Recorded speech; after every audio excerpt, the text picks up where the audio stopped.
रोशनियां बढ़ने लग जाए तब एक पल को ऐसा लगता है कि पूरे जहां का दुख और परेशानी मेरे ही हिस्से में आ गई है। और यह बात सत्य भी है, लेकिन हम शायद उस वक्त भूल गए होते हैं कि हमारे जैसे न जाने और भी कितने लोग हैं जो इन सब चीजों से अभी गुजर रहे हैं या गुजर चुके होंगे। हमें हमारी ही परेशानी सबसे बढ़कर लगने लगती है।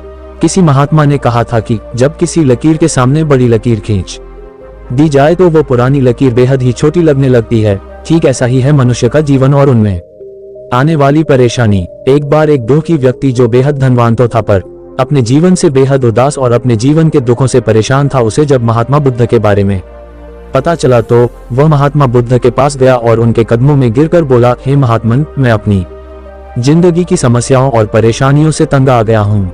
एक समस्या निपटाता हूँ तो दूसरी समस्या खड़ी हो जाती है, दूसरी को निपटाना हूँ तो तीसरी समस्या खड़ी हो जाती है। मैं तो बिल्कुल परेशान हो चुका हूँ। मैंने सुना है कि आप महाज्ञानी और ईश्वर के अंश हैं, इसलिए मैं आपके पास आया हूँ।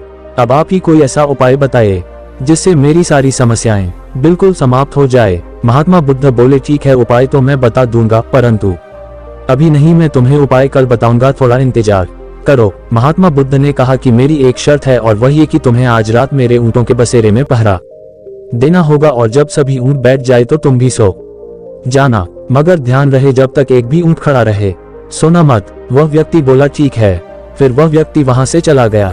दूसरे दिन सुबह जब वह व्यक्ति महात्मा बुद्ध के पास आया तो महात्मा बुद्ध उसकी लाल लाल आंखें और थका हुआ बदन देखकर बोले, लगता है तुम रात भर सोए नहीं हो। वह व्यक्ति बोला, हाँ महात्मन, मैं रात भर सो नहीं पाया क्योंकि वहां तो सैकड़ों ऊँट थे। एक ऊँट बैठता तो दूसरा खड़ा हो जाता, दूसरा बैठता तो तीसरा खड़ा हो जाता। रात भर में कभी भी सभी ऊँट एक साथ बैठे ही नहीं, इसलिए मैं रात भर जागता रहा।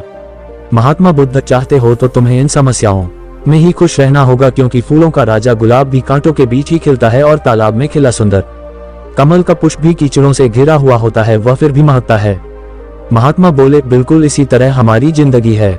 जिंदगी की समस्याएं कभी खत्म नहीं होती होगी क्योंकि समस्याएं हमारी जिंदगी के महत्वपूर्ण अंग हैं। इसलिए अगर तुम अपनी जिंदगी में खुश रहना चाहते हो तो तुम्हें भी समस्याओं के बीच में ही खुश रहना सीखना होगा। धैर्य और सीख के साथ जिंदगी जीना सीखना होगा, तभी तुम अपनी जिंदगी में खुश रह पाओगे।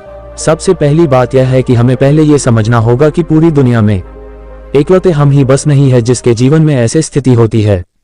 हमारे जैसे न जाने कितने और भी है जो इससे भी बड़ी बड़ी परेशानियों से घिरे हुए हैं। हम अपने जीवन में अपने पसंद की चीजों को हासिल करने न जाने कितनी ही चीजें सीखते हैं और उस चीज को पा लेते हैं, पर केवल परेशानियों से निपटना नहीं सीख पाते, जो हमें ऐसे मोड़ पर लाकर खड़ा कर देता है जहां हमें कुछ समझ नहीं आता है और हम वहां हारने लगते हैं। हमें जिंदगी को समझने की कला भी सीखनी होगी। आप खुद अपने आप को खुशनसीब समझे और ये सोचकर ऊपर वाले का शुक्रिया अदा करें जिस तरह की जिंदगी आप अभी बिता रहे हैं, न जाने ही कितनों के लिए वह अभी भी रक्त सपने की तरह है। परिस्थितियों को समझे, क्योंकि किसी चीज से निपटने के लिए या उससे बाहर निकलने के लिए उसे समझना बेहद ही जरूरी है। दोस्तों, ये छोटी सी कहानी हमें कितना कुछ सिखाती है और हमें प्रेरणा देती है हर परिस्थितियों में खुश रहने के लिए और उन परिस्थितियों से निपटने के लिए।